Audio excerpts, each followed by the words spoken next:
नमस्कार। न्यूज़हर के खास कार्यक्रम में आपका स्वागत है। मैं हूं देवेंद्र कुशवाहा।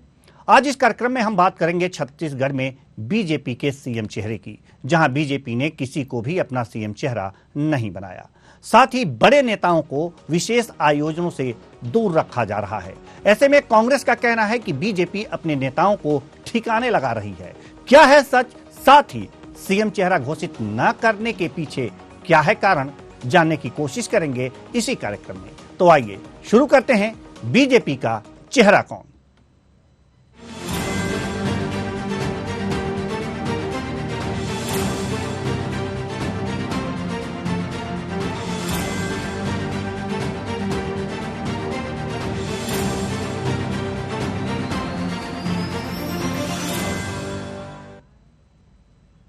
आगामी चुनाव में छत्तीसगढ़ में बीजेपी का चेहरा कौन होगा? बीजेपी के आला नेता से लेकर प्रदेश के प्रभारी तक इसका जवाब देने के लिए तैयार नहीं है। ऐसे में एक बड़ा सवाल है कि सीएम भूपेश बघेल के सामने बीजेपी किसके चेहरे पर चुनाव लड़ेगी। कांग्रेस कहती है कि बीजेपी अपने तमाम बड़े नेताओं को ठिकाने लगा रही है। वहीं बीजेपी का कहना है कि उनके पास चेहरे की कमी नहीं। एक रिपोर्ट देखिए। बीजेपी का चेहरा कौन होगा बीजेपी का सीएम चेहरा? भूपेश बघेल के सामने किसको लाएगी? क्या बीजेपी बिना सीएम चेहरे के लड़ेगी चुनाव? कांग्रेस ने कसा बीजेपी पर तंज, कहा अपने नेताओं को ठिकाने लगा रही है बीजेपी। बीजेपी का जवाब, जरूरत पर नेताओं का उपयोग कर रही है बीजेपी। छत्तीसगढ़ में 2023 के विधानसभा चुनाव के लिए कांग्रेस का चेहरा सीएम भूपेश बघेल है, लेकिन मुख्य विपक्षी दल बीजेपी की तरफ से कोई चेहरा सामने नहीं है। पार्टी सीएम के सामने किसी बड़े नेता को न तो प्रोजेक्ट कर रही है और न ही उन्हें ऐसी जिम्मेदारी दे रही है कि लोगों में मैसेज जाए कि चुनाव जीतने के बाद अमुक नेता सीएम बनेंगे। कुल मिलाकर बीजेपी की रणनीति सामूहिक नेतृत्व में चुनाव लड़ने की है, लेकिन चुनाव की तैयारियों के बीच पार्टी के प्रदेश प्रभारी की प्रदेश के अलग अलग हिस्सों में होने वाली बैठक और उन बैठकों से पूर्व सीएम, नेता प्रतिपक्ष और अन्य वरिष्ठ नेताओं को काट कर रखना कई तरह के संकेत देते हैं। राज्य के सीएम भूपेश बघेल की माने तो बीजेपी तमाम बड़े नेताओं को नेपथ्य में भेज रही है, क्योंकि वो तय नहीं कर पा रहे हैं। 15 साल के मुख्यमंत्री को बिल्कुल पीछे धकेल कर रख दिया गया और ना सामने कौन आएगा वो दो बार बदल चुके। तो पहले विष्णुदेव साहब बदल दिए, फिर अरुण साहू जी आ गए, धर्मलाल कौशिक जी थे उसको बदल दिए, नारायण चंदेल जी आ गए। तो अभी एक्सपेरिमेंट चल ही रहा है। दूसरी तरफ बीजेपी के नेता इस तरह किसी भी संभावना से इनकार करते हैं। बीजेपी के नेताओं का कहना है कि पार्टी के कई नेताओं की जरूरत है, उनके अनुसार उनका उपयोग किया जा रहा है। राज्य बीजेपी अध्यक्ष की माने तो छत्तीसगढ़ में बीजेपी के पास सीएम भूपेश बघेल के मुकाबले चेहरों की कमी नहीं है, लेकिन चुनाव में कौन पार्टी का चेहरा होगा ये तय करना पार्टी हाईकमान का काम है। देखिए, Bharatiya Janata party cadre based party है और भारतीय जनता पार्टी का एक एक कार्यकर्ता भारतीय जनता पार्टी का झंडा लेकर, कमल का निशान लेकर चुनाव की तैयारी में जुटा है। जनता के मुद्दों को लेकर आंदोलन कर रहा है, सरकार के घोटाले उजागर कर रहा है और लगातार विपक्ष के नाते छत्तीसगढ़ में हमारा कार्यकर्ता मजबूती से जुटा हुआ है। भारतीय जनता पार्टी का चेहरा कौन होगा या किस तरह से चुनाव के मैदान में जाएंगे, ये पार्टी की पार्लियामेंट्री पार्टी तय करेगी। लेकिन हमारा एक एक कार्यकर्ता कमल का निशान लेकर, भारतीय जनता पार्टी का झंडा लेकर चुनाव की तैयारी में जुट गया है। कुल मिलाकर स्पष्ट है कि बीजेपी बिना किसी चेहरे को घोषित किए सामूहिक नेतृत्व में चुनाव लड़ेगी और चुनाव परिणाम के बाद विधायक दल का नेता चुनेगी। यानी चुनाव में भूपेश बघेल के सामने बीजेपी का कोई चेहरा स्पष्ट नहीं होगा, तो फिर जनता क्या करेगी? बिना किसी सीएम विकल्प के प्रदेश की जनता बीजेपी की तरफ अंधेरे में रुख रखेगी या फिर अंधेरे का लाभ कांग्रेस को मिलेगा? और मतदाता भूपेश बघेल पर भरोसा जताएंगे। Doctor Sanjay Shekhar, news hour, Raipur. तो बीजेपी का चेहरा कौन होगा, ये सवाल है छत्तीसगढ़ में सवाल ये भी है कि आखिर क्या बीजेपी के बड़े नेताओं को बीजेपी के बड़े नेता जो हैं वो क्या ठिकाने लगा रहे हैं। तमाम सवाल हैं, जवाब इसी में लेंगे। और जवाब के लिए हमारे साथ जो मेहमान जुड़े हुए हैं, सौरभ जागृत जी बीजेपी प्रवक्ता, सत्यप्रकाश सिंह जी कांग्रेस प्रवक्ता, doctor Sanjay Shekhar state head. सभी मेहमानों का बहुत बहुत स्वागत है हमारे इस कार्यक्रम में। चर्चा की शुरुआत करें इससे पहले जरूरी यह है कि एक सवाल हम बीजेपी से पूछ लेना चाहते हैं। बीजेपी प्रवक्ता जो हमारे साथ सौरभ जागृत जी हैं, इनसे कि छत्तीसगढ़ में भूपेश बघेल सीएम चेहरा हैं कांग्रेस के और इस समय सीएम भी हैं। 2023 में विधानसभा चुनाव होने वाले हैं और बीजेपी ने कोई सीएम चेहरा अभी तक तय नहीं किया है और आगे क्या संभावनाएं हैं शायद तय नहीं होगी। तो क्या बारात निकलेगी बिना दूल्हे के? जी देखिए भाई साहब, मैं सबसे पहले आप सभी को नमस्कार करना चाहता हूँ। और छत्तीसगढ़ में जिस प्रकार से ये बात चल रही है कि छत्तीसगढ़ में बीजेपी का चेहरा कौन रहेगा, तो मैं आप सबको आपके टीवी के माध्यम से बताना चाहूंगा, न्यूज चैनल के माध्यम से, कि छत्तीसगढ़ में सिर्फ कमल का चेहरा होगा। कमल की निशान पे चुनाव लड़ा जाएगा। और कमल को ही मुख्यमंत्री बना देंगे क्या? गरीब कल्याण के आधार पर चुनाव लड़ा जाएगा। 4.5 साल कांग्रेस की विफलता, कांग्रेस की भ्रष्टाचारी जो उजागर हो चुकी है, उसको विपक्षी लड़ाई लड़के जनता के बीच में ले जाने का काम भारतीय जनता पार्टी कर रही है। जनता देख चुकी है। हमेशा से भारतीय जनता पार्टी कमल के निशान पे चुनाव लड़ती है और आने वाले समय में कमल के निशान पे चुनाव लड़ेगी। चलिए ठीक है, कमल के निशान पे ही चुनाव लड़ेगी और निशान तो इलेक्शन कमीशन पहले से ही तय कर दिया है कि आपका कमल चुनाव निशान है, राष्ट्रीय पार्टी है, तो उसी पे निशान पे ही चुनाव लड़ेगी। लेकिन एक कोरम भी होता है, एक फेस भी होता है जिस पर चुनाव लड़ा जाता है, वो आप नहीं कर पा रहे हैं। क्यों नहीं कर पा रहे हैं, कांग्रेस प्रवक्ता बताएंगे कारण क्या है? आप लोग कुछ ज्यादा खोजबीन करते हैं ना, इसलिए पूछ रहा हूं आपसे। देवेंद्र जी, सबसे पहले तो मैं आपको धन्यवाद देना चाहूंगा कि आपने जो मुद्दा रखा है बीजेपी का चेहरा कौन, तो हम तो विपक्षी दल है, हम तो जानना चाहेंगे, वो एक अलग राजनीतिक मुद्दा है। मगर प्रदेश की जनता भी जानना चाहती है कि बीजेपी जो बारात लेके घूम रही है पूरे छत्तीसगढ़, अभी 6 महीने में, उससे पहले तो एसी रूम में बैठे हुए थे, अभी 6 महीने बारात लेके घूम रही है, उसका दूल्हा कौन है, जनता भी जानना चाहती है।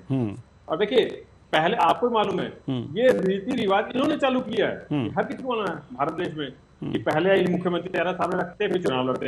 हिमाचल में खट्टर जी हो, यहाँ 2-3 चुनाव रमन सिंह जी को सामने रख के लड़े। अभी कर्नाटक के बाद ऐसा हुआ है कि इनको मोदी जी के नाम से भी डर लग रहा है। अभी ताजा कर्नाटक में मोदी जी के नाम पे लड़ रहे थे और मैं आप ही के चैनल के बाद याद दिलाया, तो अभी 15-20 दिन पहले मैं आप ही के चैनल बैठा था और यही सवाल मैंने पूछा था, एक बीजेपी प्रवक्ता बैठे थे, तो उन्होंने बोला मोदी जी के नाम पे लड़ेंगे। तब मैंने जवाब भी दिया था कि ये चाहे तो पंचायत चुनाव भी लड़ लेंगे, उन्हीं के नाम पे नगर निगम चुनाव भी लड़ रहे, तो मैंने ये जवाब भी दिया था। तो ये क्यों हुआ? कर्नाटक के हारने के बाद हुआ कि मोदी जी से भी कन्नी काट रहे हैं। और यहाँ पे देखिए, आपने खुद ने पैकेज में चलाया कि इनके जो केंद्र के नेता यहाँ आ रहे हैं वो भी इनसे कन्नी काट रहे हैं। रमन सिंह जो 15 साल मुख्यमंत्री, उनसे कन्नी काट रहे हैं। तथाकथित वो राष्ट्रीय उपाध्यक्ष है, क्योंकि देखिए उस समय 15 साल में उन्होंने जो अन्याय किया जनता के साथ, जो घोटाले किए, तो उनको भी मालूम बीजेपी के केंद्रीय नेता है कि अगर इनको सामने रखेंगे तो हालत क्या होंगे। अभी 14 पे है तो 4 पे भी चले जाएंगे। तो इनके पास यही हालत हो गई कि बिना दूल्हे के बारात लेके घूम रहे हैं, बिना सेना लेके घूम रहे हैं, मगर सेनापति है नहीं। तो ये बहुत ही संशय स्थिति में। और सबसे बड़ी बात, इनमें जो गुटबाजी चल रही है, राजेश पुरा जी अलग एक लेके पार्टी लेके घूम रहे हैं, ब्रिजमोहन जी एक अलग लेके घूम रहे हैं, रमन सिंह जी एक अलग लेके घूम रहे हैं। तो इनकी जो एकजुटता है नहीं है। इनको मालूम है जिसको एक को अगर प्रोजेक्ट किया तो बाकी जो 3 है वो 4 पे ला देंगे। तो देखिए इनकी हालत बहुत खराब। और उसके सबसे बड़े बस एक सेकेंड, सबसे बड़ी बात इनको मालूम है, जो हमने काम किया पिछले 4-4.5 साल में, सीएम साहब ने जो काम किया है उसका कोई बस काट नहीं है। हर एक वर्ग सबके लिए काम किया, मजदूर वर्ग के लिए हमने काम किया, युवा हो, हर वर्ग के जो काम के उसको काटनी है, तो सीएम चेहरे के साथ साथ इनको ये पता कि जो काम है उसका काटनी है, तो इनको मालूम है हम तो हार ही रहे हैं, चाहे हम कमल का नाम ले ले या किसी का नाम ले ले, बस ये बात है कि बलि का बकरा किसको बनाएंगे। ठीक है, बलि का बकरा किसको बनाएंगे? बलि का बकरा मतलब जो भी अगर जो नाम घोषित हो जाएगा आपके कहे अनुसार कि वो बलि का बकरा होगा। चलिए ठीक है, बलि का बकरा तो किसी को नहीं बनाएंगे, वो कमल निशान पर ही चुनाव लड़ेंगे। State head Chhattisgarh doctor Sanjay Shekhar, हम आपके पास आना चाहते हैं और सवाल वही है। सवाल वही इसलिए है क्योंकि इसका सटीक उत्तर नहीं मिल पाया कि आखिर कारण क्या है कि बीजेपी सीएम फेस तय नहीं कर पा रही है, ला नहीं पा रही है। क्या डर है उसके पीछे? आप तो छत्तीसगढ़ की राजनीति को बड़ी बारीकी से जानते हैं, देखते हैं, समझते हैं। देखिए, भारतीय जनता पार्टी ने कोशिश की थी जब यहाँ बदलाव हुआ संगठन में, तो ये कोशिश की गई थी, उसके पीछे सोच यही थी कि भूपेश बघेल ओबीसी चेहरा है, तो उनके सामने एक ओबीसी चेहरा लाया जाए और उस ओबीसी चेहरे को उनके विकल्प के तौर पर प्रोजेक्ट किया जाए, और उसी रणनीति के तहत अरुण साव को लाया गया था, जो कि संघ के करीबी थे, संघ के द्वारा सुझाए गए व्यक्ति थे, और उनको प्रदेश अध्यक्ष बनाया गया। नारायण चंदेल को नेता प्रतिपक्ष बनाया गया, और सोचा गया कि इन दोनों की जोड़ी जो है वो भूपेश बघेल का जो ओबीसी कार्ड है, ओबीसी वोट बैंक है, उसका विकल्प होगा। लेकिन जो प्रदेश अध्यक्ष बनने के बाद जो स्वीकारता होनी चाहिए थी अरुण साव की, और जो स्पार्क होना चाहिए था, जिस तरीके से उसके बाद पार्टी में एक नई ऊर्जा दिखनी चाहिए, दरअसल, और एक ऊर्जा के साथ एकता भी, सबको एक साथ लेकर के चलने की उनकी क्षमता भी, वो दरअसल दिखी नहीं। और उनके नाम पर कहीं ना कहीं पार्टी के जो वरिष्ठ नेता है, चाहे वो डॉक्टर रमन सिंह हो, चाहे बृजमोहन अग्रवाल हो, चाहे गौरीशंकर अग्रवाल हो, चाहे वो धर्मलाल कौशिक हो, जो ऊपरी पंक्ति के नेता है, वो कहीं ना कहीं उनके नाम पर सहमत नहीं हो पाए। अब स्थिति ये है कि अब किसको आगे किया जाए। डॉक्टर रमन सिंह के नाम पर कोई सहमति नहीं है, सरोज पांडे के नाम पर कोई सहमति नहीं है, अरुण साव के नाम पर कोई सहमति नहीं है, युवा चेहरा की बात हो रही थी ओपी चौधरी की, उसको कोई एक्सेप्ट करने के लिए तैयार नहीं है। तो फिर विकल्प क्या है? और दूसरा, कर्नाटक के बाद जो मोदी के चेहरे पे आप वोट मांगते थे, वो मोदी का चेहरा भी ऑर्गेनाइजर की एक रिपोर्ट जो आई है, उस रिपोर्ट में बाकायदा आरएसएस ने भी कहा है कि अब आप जो है मोदी के चेहरे पर चुनाव नहीं जीत सकते। तो अब विकल्प बचा नहीं है और सामने चुनाव है। तो भारतीय जनता पार्टी की कल ही केंद्रीय नेतृत्व ने ये तय किया है कि आने वाले जो 5 राज्यों के चुनाव हैं, उसमें स्थानीय नेतृत्व को सामूहिक रूप से आगे करके, किसी एक चेहरा को नहीं, सामूहिक रूप से आगे करके और स्थानीय नेतृत्व के आधार पर ही चुनाव लड़ा जाएगा। यानी कोई चेहरा नहीं होगा, स्थानीय तमाम नेता आगे रहेंगे, और जो रमन सिंह का 15 साल का कार्यकाल रहा है उसकी उपलब्धियां, केंद्र सरकार की 9 साल की जो उपलब्धियां है वो सब को लेकर के हो जाएंगे और उसी के आधार पर चुनाव। लेकिन क्या ये बीजेपी के लिए फायदेमंद साबित होगा? फायदेमंद, देखिए, अगर एक तरफ जैसे अपनी रिपोर्ट में आपने देखा कि अंधेरा रहेगा, जो मतदाता है उसके सामने भूपेश बघेल का स्पष्ट विकल्प होगा नहीं, कि भूपेश बघेल को अगर उनके विकल्प के रूप में कुछ चुनना हो तो दिखेगा नहीं कि कौन चेहरा को हम चुन रहे हैं। तो ऐसी स्थिति में अगर भारतीय जनता पार्टी के कमल छाप पर छत्तीसगढ़ की जनता को भरोसा होगा तो वो तो जरूर वोट करेगी। लेकिन अगर कमल छाप पर उनको भरोसा नहीं होगा तो भारतीय जनता पार्टी के लिए काफी मुश्किल होगा, क्योंकि यहाँ पर स्पष्ट चेहरा है। एक ऐसा चेहरा है जो ओबीसी वर्ग से आता है, एक ऐसा चेहरा है जो किसानों के लिए एक बहुत ही अगर कहा जाए कि वरदान की तरह है, क्योंकि किसानों को साधने के लिए उसने कोई भी कसर नहीं छोड़ी है। चाहे वो धान खरीदी का मामला हो, चाहे किसान न्याय योजना का मामला हो, चाहे गोधन न्याय योजना का मामला हो, चाहे नर्मदा गरवा घुरवा बारी की बात हो, अधिकांश योजनाएं किसान केंद्रित है, मजदूर केंद्रित। ठीक है, ठीक है। सौरभ जागृत जी, हम आपके पास आना चाहेंगे कि क्या जो बस कमल निशान पर आप चुनाव लड़ने जा रहे हैं, आपका संगठन वहां पर चुनाव लड़ने जा रहा है, क्या एक तरह से रिस्क नहीं ले रहे हैं? देखिए भाई साहब, आज 4.5 साल में छत्तीसगढ़ में जिस प्रकार से घोटाले का गढ़ बन चुका है छत्तीसगढ़, अत्याचारों का गढ़ बन चुका है छत्तीसगढ़, जनता साफ साफ देख रही है कि छत्तीसगढ़ में किस हिसाब से भूपेश बघेल कांग्रेस की सरकार अत्याचार छत्तीसगढ़ में कर रही है। रही बात छत्तीसगढ़ में भारतीय जनता पार्टी के चेहरे की, आपको बता दूं 2003 में मध्य प्रदेश में उमा भारती जी को आगे लेकर आया था, चेहरे चुनाव लड़ा गया, परंतु वहीं कुछ साल बाद महाराष्ट्र के चुनाव देखेंगे तो कोई चेहरा नहीं था, देवेंद्र फडणवीस जी को सीएम के लिए सामने लाया गया। वहीं पर उत्तर प्रदेश में कोई चेहरा नहीं था, कमल के निशान पे विकास के कार्यों पे चुनाव लड़ा गया। वहां देखा गया, आप खुद देख सकते हैं, योगी आदित्यनाथ जी को सामने लाया गया। कहने का तात्पर्य साफ साफ ये है कि भारतीय जनता पार्टी के एक एक कार्यकर्ता कमल के निशान को लेकर, कमल के झंडे को लेकर आज छत्तीसगढ़ में जो कांग्रेस की 4.5 साल की विफलता है, उसकी अत्याचार है, उसको लेकर लड़ाई लड़ रहा है। जनता साफ साफ देख रही है। कल जो पीएससी का घोटालों का जो आंदोलन हुआ, जिस प्रकार से वहां तादाद से भीड़ थी, जनता साफ साफ देख रही है। 4.5 साल इन्होंने सिर्फ अत्याचार किया, सिर्फ भ्रष्टाचार ही किया। सिर्फ इसी मुद्दे को लेकर भारतीय जनता पार्टी जनता के बीच में जा रही है। और जो 15 साल का कार्यकाल रहा है, विकास का गति जो आज शुरू चुका है, ठीक, गति परम सीमा पे थी। ठीक है, लेकिन एक किसी के चेहरे पर चुनाव न लड़ने का फैसला एक तरह से ये भी दर्शाता है कि रमन सिंह को नकारा जा रहा है। क्यों? क्या इसका अर्थ हम ये लगा सकते हैं? देखिए, रमन सिंह जी को नकारा नहीं गया है, बिल्कुल ये सरासर गलत बयान है। आपको बता देना चाहता हूँ कि नहीं, ये किसी का बयान नहीं है, मेरा आकलन है कि जो पहले पूर्व मुख्यमंत्री रह चुके हैं रमन सिंह जी, उनको सीएम फेस न लेकर के एक तरह से पूरे कमल के निशान पर आप लोग चुनाव लड़ रहे हैं, संगठन को एक साथ लेकर के चुनाव लड़ रहे हैं, तो क्या ये माना जा सकता है कि हाँ, रमन सिंह तो नहीं होंगे अगले मुख्यमंत्री?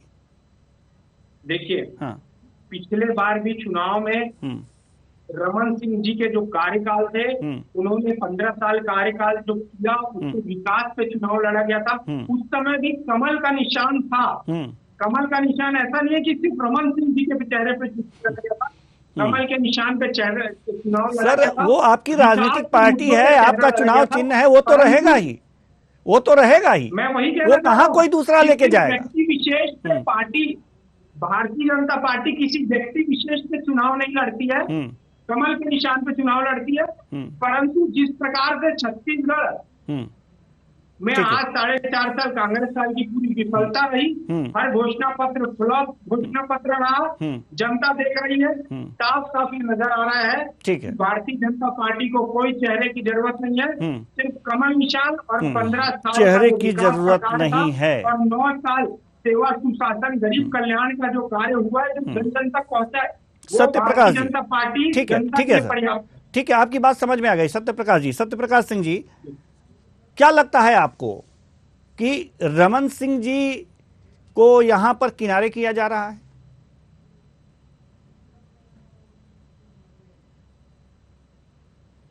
उनको मैं बोलूंगा कि थोड़ी सी राजनीतिक समझ लेके आनी चाहिए, यहाँ बैठना चाहिए किसी प्रतिष्ठित चैनल पर। वो बोल रहे कमल छाप में 2018 में, भाई कमल छाप में तो आप जब से आपकी पार्टी को दिया गया चुनाव, तब से कमल छाप पे लड़ रहे हैं। तो रमन सिंह जी को आपने 2018 में प्रोजेक्ट किया था, 2013 में भी प्रोजेक्ट किया था, 2008 में प्रोजेक्ट किया था। और कुशवाहा जी, आपने जो सवाल किया बहुत अच्छा आपने बात बोला। देखिए, पब्लिक डोमेन में आपके चैनल पे भी चला था कि रमन सिंह जी को बोला गया है केंद्र की जो नेताओं ने कि आप कहीं पे भी दौरे जाए तो बिना बताए ना जाए। एक जगह दौरे गए थे बस्तर में, तो बिना जी सत्य प्रकाश सिंह जी से हमारा संपर्क टूट गया है, तो हम डॉक्टर संजय शेखर के पास आना चाहेंगे। डॉक्टर संजय शेखर, हम आपसे जानना चाहते हैं कि स्थितियां क्या हैं, अगर जो इस तरह से अगर जो जैसा कि केंद्रीय नेतृत्व ने यह फैसला लिया है कि किसी के चेहरे पर चुनाव नहीं लड़ा जाएगा, तो इससे पहले मुख्यमंत्री रह चुके हैं डॉक्टर रमन सिंह, तो उनको एक तरह से किनारे किया जा रहा है कि अगर जो जीत हुई तो आपका चांस नहीं है, ये पहले ही समझ लीजिए। देखिए, उनका विरोध तो काफी है, इस बात से इनकार नहीं किया जा सकता। एक बहुत बड़ा वर्ग है जो डॉक्टर रमन सिंह का विरोध करता है, वो संगठन में भी है और बाहर भी जो उनके सत्ता के में उनके हिस्सेदार थे उसमें भी बहुत सारे नेता हैं जो उनका विरोध करते हैं। तो विरोध तो है, लेकिन किसी भी एक नाम पे सहमति नहीं है। अगर रमन सिंह नहीं है तो रमन सिंह का विकल्प क्या?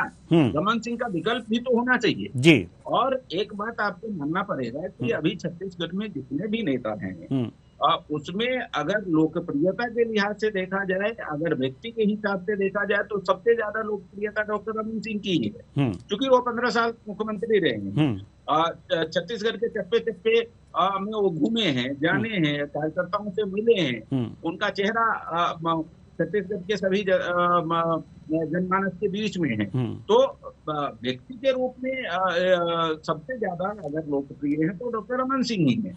लेकिन दिक्कत यह है कि उनके नाम पर संगठन और जो पूरा भारतीय जनता पार्टी का कुनवा है उसमें सहमति नहीं बन पा रही है। और अगर डॉक्टर रमन सिंह के नाम पे सहमति नहीं बन पा रही है तो बाकी लोगों पे भी नहीं बन रही।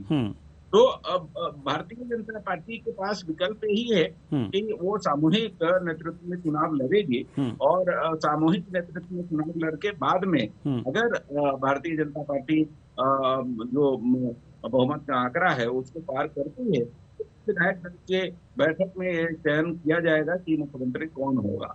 और जिस तरीके से संकेत और जिस तरीके से डॉक्टर रमन सिंह को अभी किनारे किया जा रहा है, क्योंकि जो यहाँ पर प्रदेश प्रभारी है उनके लगातार दौरे हो रहे हैं, पूरा बस्तर संभाग का दौरा हुआ, सरहदी संभाग का दौरा हुआ, वो पार्टी के राष्ट्रीय उपाध्यक्ष भी हैं, बावजूद उनके नहीं जाया जा रहा है। वो पूर्व मुख्यमंत्री हैं 15 साल के, लेकिन उनको ले जा करके नहीं ले जाया जा रहा है। तो और संकेत ये दिया जा रहा है कि संगठन सर्वोपरि है और सभी नेताओं को ये कहा गया है कि उनका कोई भी कार्यक्रम हो तो पार्टी संगठन से चर्चा करके ही वो अपना कार्यक्रम बनाए, अनुमति ले करके ही कहीं दौरा करे। तो ये तो है कि किसी भी डॉक्टर रमन सिंह ही क्यों, बाकी भी जो बड़े नेता हैं जो मुख्यमंत्री पद के दावेदार हो सकते हैं उनको भी ये इजाजत नहीं है। संगठन ही आगे रहेगा, संगठन को ही सामने रख करके चुनाव लड़ा जाएगा। लेकिन इसका एक मतलब बहुत स्पष्ट है, बहुत क्लियर है कि भारतीय जनता पार्टी में किसी एक नाम पर सहमति नहीं है जी। यानी कि बिखराव की स्थिति अभी भी बनी हुई है, विवाद की स्थिति बनी हुई है नाम को लेकर के, और इसीलिए संगठन ने निर्णय लिया है कि कोई बीच में कोई विवाद ना हो जाए। जी सौरभ जागृत जी, क्या कहना है आपका? विश्लेषक तो ऐसे ही आएंगे। देखिए, जिस प्रकार से देश के प्रधानमंत्री चाय बेचने वाले प्रधानमंत्री बन सकते हैं, उसी प्रकार छत्तीसगढ़ के छोटे छोटे कार्यकर्ता इतने काबिल हैं, 56 इंच का सीना लेके जैसे मोदी जी विश्व गुरु बन रहे हैं, वैसे ही छत्तीसगढ़ के छोटे छोटे कार्यकर्ता 56 इंच का सीना लेके भूपेश बघेल जी के लिए टक्कर लेने के लिए पर्याप्त है। छत्तीसगढ़ में कमल निशान छोड़ के किसी चेहरे की जरूरत नहीं है, भूपेश बघेल जी को सिर्फ कमल निशान हरा दे। जी, छोटे छोटे बच्चे लेकर के, बच्चे नहीं, छोटे छोटे कार्यकर्ता, छोटे छोटे कार्यकर्ता या बड़े बड़े कार्यकर्ता और प्रवक्ता भी कह सकते हैं सर, प्रवक्ता भी कह सकते हैं। तो आप भी दावेदार माने जा सकते हैं, आप भी सीएम के दावेदार माने जा सकते हैं। हर एक कार्यकर्ता दावेदार है, भूपेश बघेल जी को हराने के लिए पर्याप्त है। जी ठीक है, तो आप भी दावा ठोक सकते हैं ना सर? आपके कहने का तात्पर्य यह है, आप भी दावा ठोक सकते हैं ना सीएम पद के लिए? मैं आपसे क्या कह रहा हूं भाई साहब कि कोई भी कार्यकर्ता भारतीय जनता पार्टी का इतना पर्याप्त है भूपेश बघेल कांग्रेस सरकार को 2023 के चुनाव में छत्तीसगढ़ का रास्ता साफ साफ बाहर का दिखा देगा। चलिए ठीक है। सत्यप्रकाश सिंह जी, भूपेश बघेल की छवि इतनी धूमिल हो गई है छत्तीसगढ़ में कि कोई भी हरा सकता है उनको। देखिए, सबसे बड़ी बात देवेंद्र कुशवाहा जी, देखिए 2018 में भी कमल छाप था, क्या हाल हुआ है? कर्नाटक में भी कमल छाप था, क्या हुआ है? हिमाचल में भी कर्नाटक कमल छाप था, क्या हुआ है?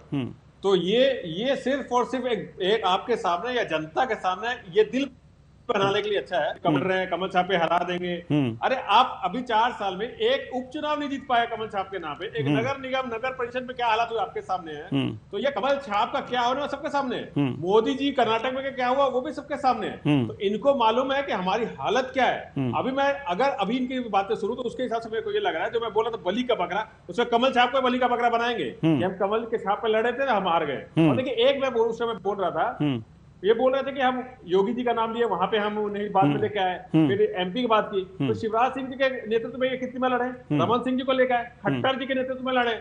तो देखिए जहां जहां इनकी गुटबाजी है, जहां जहां नेता अलग अलग है। यूपी की बात करें, योगी और मौर्य जी के बीच में क्या सबको मालूम है, फडणवीस जी और वहां के स्थानीय नेता के बीच क्या है वो सबके सामने। तो जहां जहां इनकी इस टाइप के है मामले, जहां गुटबाजी चल रही है, वहां ये जानबूझ के बाद में लेके आते हैं। ये यहाँ पे नहीं मानेंगे, मगर ये बात यही सत्य है। मगर मैं एक बात और बोलूंगा, भूपेश बघेल जी का जो कद है विकास के नाम पे, उनके सामने इनको कोई एक भी छोटा कार्यकर्ता बड़ा कार्यकर्ता कोई नहीं मिल रहा है। ये सच्चाई है जो यहाँ पे शेखर जी ने भी बात बोली है। यहाँ मैं फिर से बोलूंगा अपने प्रतिष्ठित चैनल बैठ के कि इनको एक भी बड़ा कार्यकर्ता भी लिया है, छोटा कार्यकर्ता भी लिया है, उनको भूपेश बघेल जी के सामने नहीं मिलेगा। सौरभ जी जवाब दीजिए, अब तो कार्यकर्ता भी गायब कर दिए किसी पार्टी का, मगर भूपेश बघेल जी के सामने इनको नहीं मिलेगा। आप ये स्पष्ट समझ लें, जिस जिले में पाटन आता है, मुख्यमंत्री जी वहां से विधायक हैं, उस जिले में जब चुनाव होता है, भिलाई सिंह चरोदा हो गया, अजवारा हो गया, जामुल हो गया, 4-4 वहां से आते हैं। वहां भारतीय जनता के नगर पालिका के अध्यक्ष बनते हैं, निगम के अध्यक्ष बनते हैं। इससे साथ अरे भिलाई दुर्ग में कहा गया भाई, भिलाई अपने क्षेत्र को नहीं संभाल पा रहे हैं, तो क्या संभालेंगे? आप जामुन नगर पालिका देख लीजिए, अजवारा नगर पालिका देख लीजिए, भारतीय जनता पार्टी का प्रचार लड़ा रहा है, वहां पर भारतीय जनता पार्टी का एक कार्यकर्ता चित्रकूट की बात कर लीजिए, निगम के अध्यक्ष भारतीय जनता पार्टी के बन रहे हैं, वो अपना क्षेत्र का मान नहीं सक रहे हैं। अच्छी बात है, मगर आपको अपनाना पड़ेगा कि आपकी हालत खराब है। कल जिस प्रकार से युवाओं की रैली निकली, आंदोलन हुआ, आंदोलन में युवा से बाहर नहीं निकले आप 4 साल में। अब चुनाव को देखते हुए सामने आ रहे हैं, कांग्रेस सरकार साफ होगी, बचाने के लिए, अपनी राजनीतिक कैरियर बचाने के लिए और सड़कों उतरे। सिर्फ विकास भूपेश बघेल जी ने जो काम किया है उसके तहत विकास के जो काम हुए हैं वो सब जनता के सामने है। ठीक है, हमारे पास समय की कमी है सर, हमारे पास समय की कमी है। डॉक्टर संजय शेखर हम आपके पास आना चाहते हैं। 2 स्थितियां हैं, एक तो सीएम फेस बीजेपी छत्तीसगढ़ में नहीं बता पा रहा कि अगर जो हमारी पार्टी जीतती है तो कौन सीएम होगा, और दूसरी बात ये भी आरोप लग रहे हैं कि जो बड़े नेताओं हैं उनको ठिकाने लगाया जा रहा है। जी, संक्षेप में हम आपसे जानना चाहेंगे कि दोनों के पीछे का सच क्या है। एक तो क्लियर हो ही गया, लेकिन दूसरे का भी सच बता दीजिए, दूसरे प्रश्न का भी। देखिए, एक बात बहुत स्पष्ट है कि अगर भूपेश बघेल के सामने कोई चेहरा बीजेपी का नहीं है तो कांग्रेस का पलड़ा इस मामले में कम से कम भारी रहेगा, क्योंकि लोगों के पास ये स्पष्ट रहेगा कि एक ऐसा चेहरा जो कि 5 साल काम किया है, विशेषकर जो करीब छत्तीसगढ़ का 80% मतदाता है उसके लिए काम किया है, किसानों के लिए काम किया है, मजदूरों के लिए काम किया है, और ऐसा चेहरा अगर उसके सामने है, स्पष्ट है, और दूसरी तरफ अंधेरा है, तो वहां पर कहीं ना कहीं जो पलड़ा भारी दिखता है वो कांग्रेस का भारी दिखता है। एक दूसरी बात ये स्पष्ट है कि भारतीय जनता पार्टी ने अभी किसी भी चेहरे पे, चाहे वो रमन सिंह हो, चाहे वो अरुण साव हो, चाहे वो सरोज पांडे हो, चाहे वो ओपी चौधरी हो, कोई भी एक नाम पर सहमति नहीं बन पा रही है कि वो नेतृत्व करेगा। तो ऐसी स्थिति में बहुत क्लियर है कि ये भारतीय जनता पार्टी की असमंजस की स्थिति है। इस वजह से ऐसी परिस्थितियां बनी है कि कोई नेतृत्व सामने नहीं आ रहा है। उस तरीके से पूरे पार्टी को एक साथ लेकर के चुनाव जितवाने की स्थिति में कोई भी नेता केंद्रीय नेतृत्व को दिखाई नहीं पड़ रहा है। इसलिए कोई चेहरा आगे नहीं किया जा रहा है। और बाद में जैसा आरएसएस चाहेगी, जैसा भारतीय जनता पार्टी का संगठन चाहेगा, उस तरीके से एक विधायक दल का नेता चुना जाएगा, जो आगे अगर जीत होती है तो सरकार का नेतृत्व करेगा, अगर जीत नहीं होती है तो फिर विधायक दल का वो नेतृत्व। जी बहुत बहुत धन्यवाद सभी मेहमानों का, आप आए और अपने अपने विचार साझा किए। तो कुल मिलाकर के ये देखा जा रहा है कि वास्तव में अगर जो छत्तीसगढ़ की बात करें तो वहाँ पर बीजेपी को कोई चेहरा नहीं मिल रहा है कि जिस तरह की छवि जो है भूपेश बघेल की है, उस तरह की छवि को कहाँ से ढूंढा जाए। और दूसरी बात एक और है कि यहाँ पर विवाद है कि किसको आगे लाया जाए। कुछ लोग हैं, कुछ चेहरे हैं जो खुद चाहते हैं कि हम सीएम पद पर आसीन हों और हमें सीएम चेहरा बनाया जाए। इसलिए पार्टी ने यह निर्णय लिया है कि सीएम फेस ऐलान नहीं किया जाएगा और चुनाव जीतने के बाद, जैसे उत्तर प्रदेश में जीता गया था पहली दफा जब सीएम योगी आदित्यनाथ मुख्यमंत्री बने थे, तो उसी तर्ज पर यहां भी चुनाव लड़ने की तैयारी है। अब देखना होगा कि यह तैयारी कितनी सटीक है। फिलहाल इस कार्यक्रम में इतना ही, मुझे दीजिए इजाजत, नमस्कार।